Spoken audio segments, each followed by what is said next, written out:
Welcome to my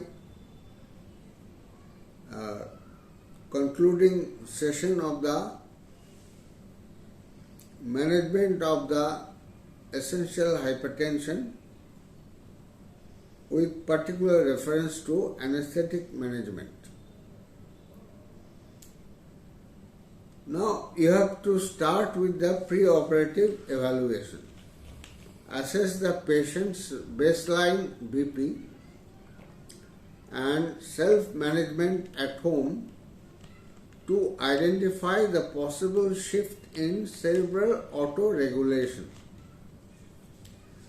Patients with untreated severe hypertension have a higher incidence of stroke, myocardial ischemia and kidney failure because of chronic changes in the auto-regulation of the end organ perfusion.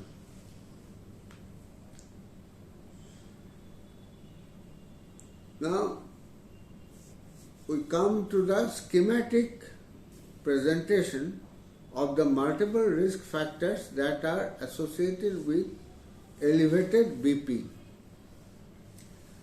Host factors, that is race, sex, age, that leads to the genetic or family history, multiple genes, intermediate phenotypes, leads to elevated blood pressure.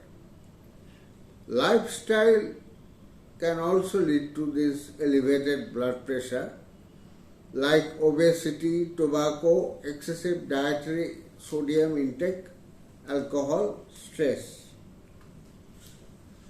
No clear consensus exists regarding the timing of elective surgery in patients with uncontrolled hypertension.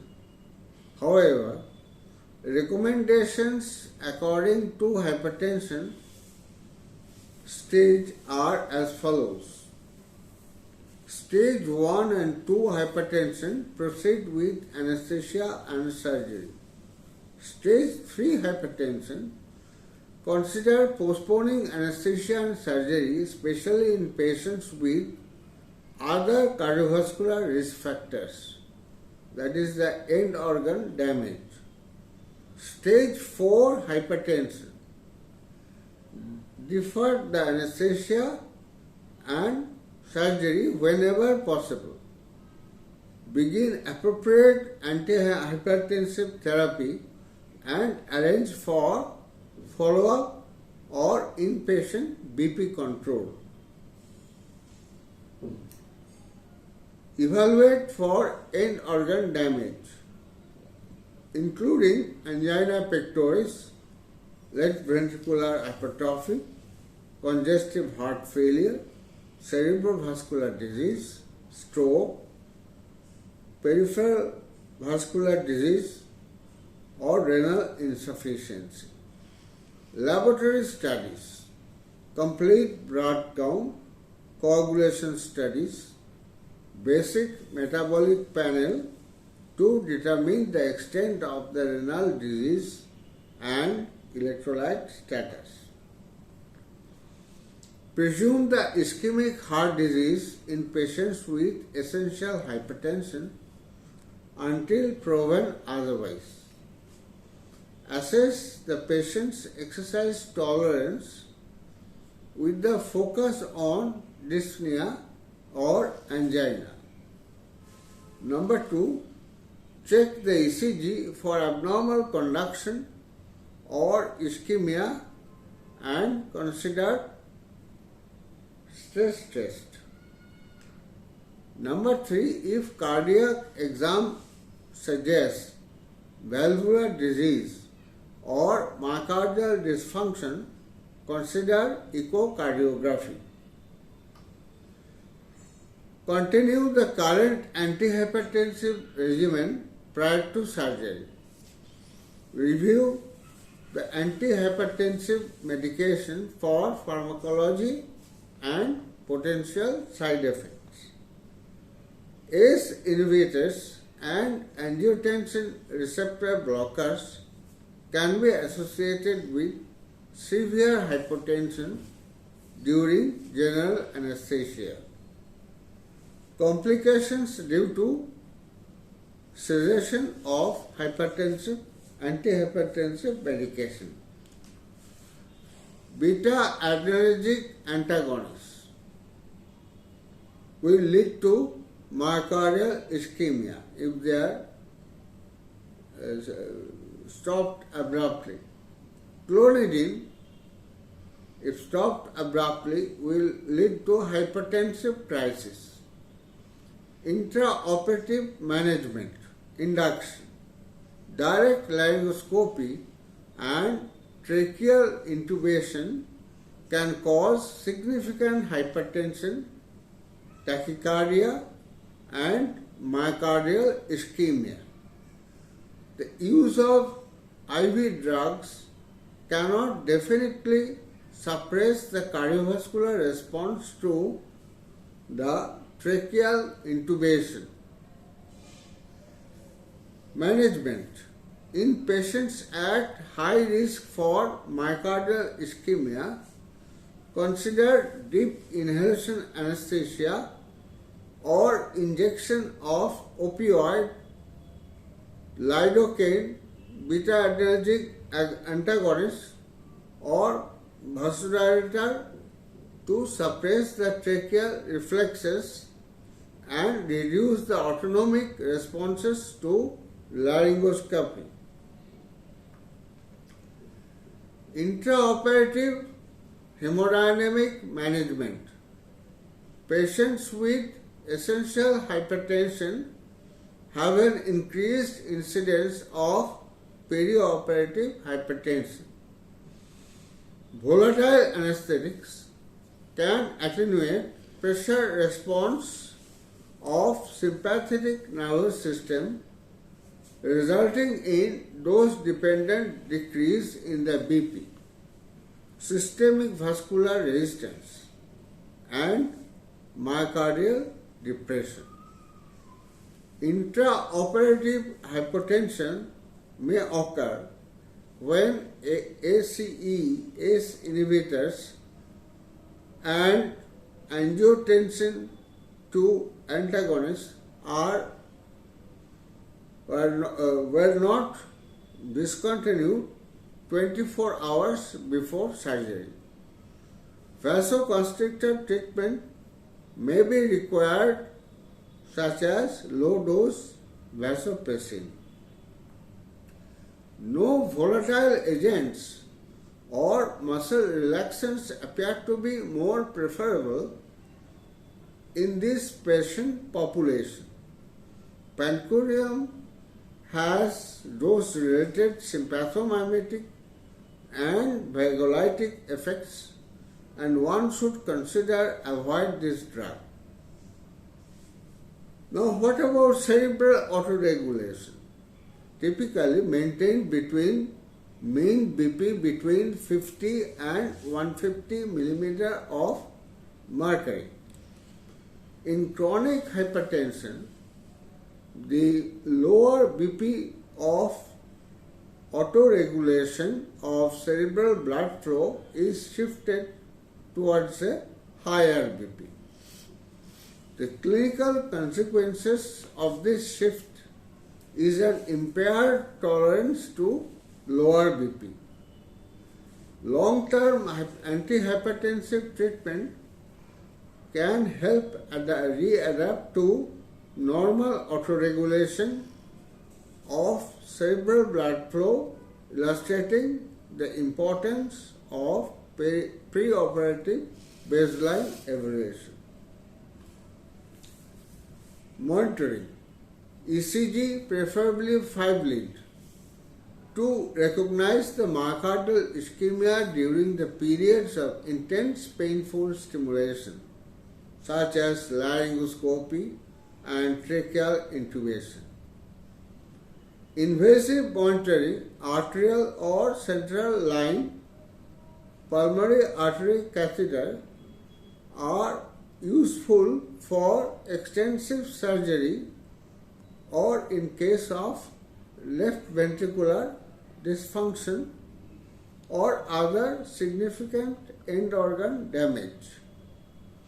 Transesophageal echocardiography to monitor the left ventricular function and intravascular volume replacement in major surgical cases or critical condition of the patient.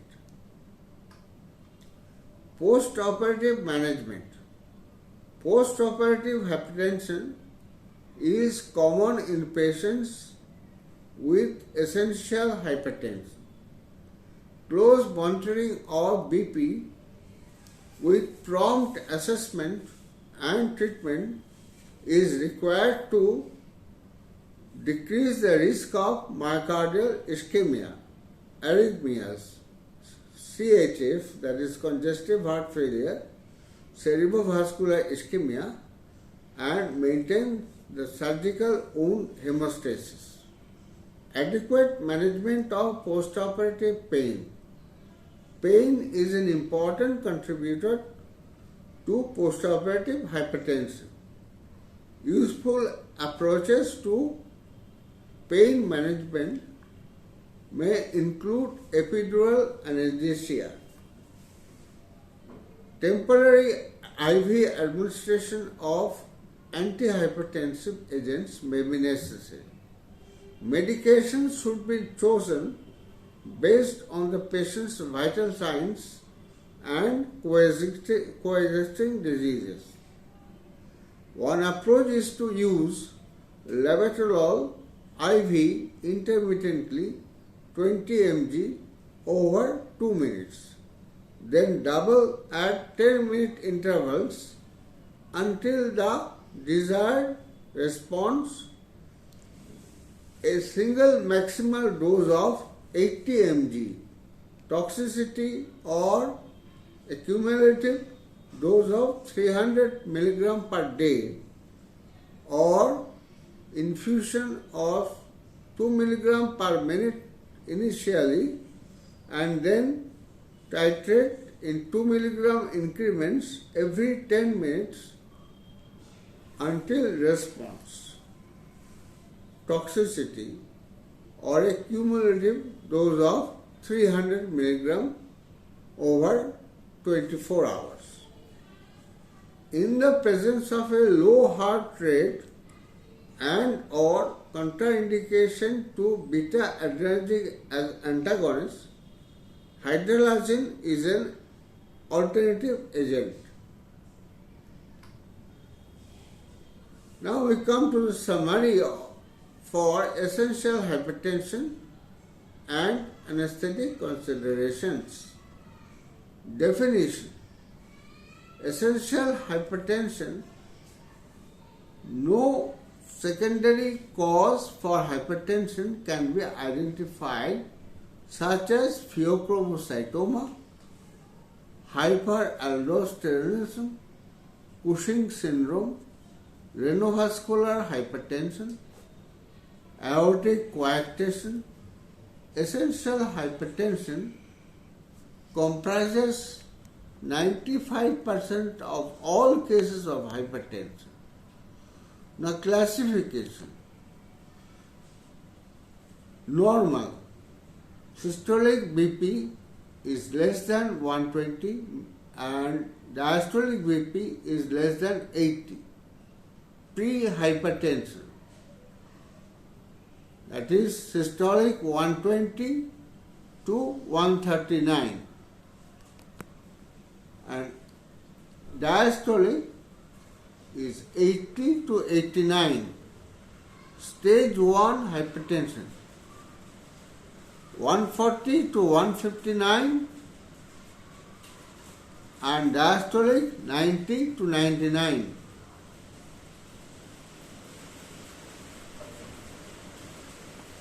The stage 2 hypertension is 160 to 79 systolic and 100 to 109 diastolic. Stage 3 hypertension, 180 to 209 systolic and 110 to 119 diastolic. Stage 4 hypertension, that is more than 210, and diastolic is more than 120. Preoperative considerations. Review the medications, assess the baseline and end organ damage. In stage 3 and 4 hypertension and stage 2 hypertension with end organ damage, consider deferring surgery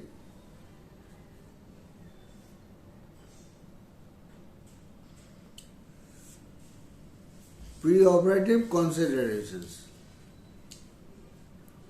In stage 3 and 4 hypertension and stage 2 hypertension with end organ damage, consider deferring surgery for patient optimization. Intra-op considerations: increased risk of perioperative hypertension and BP lability. Cerebral autoregulation may be altered. Post-operative considerations: close monitoring and management of BP to avoid myocardial ischemia and maintain the surgical wound hemostasis. Adequate pain management is essential. Now we come to the end of the lecture series. Have a good day. Thank you.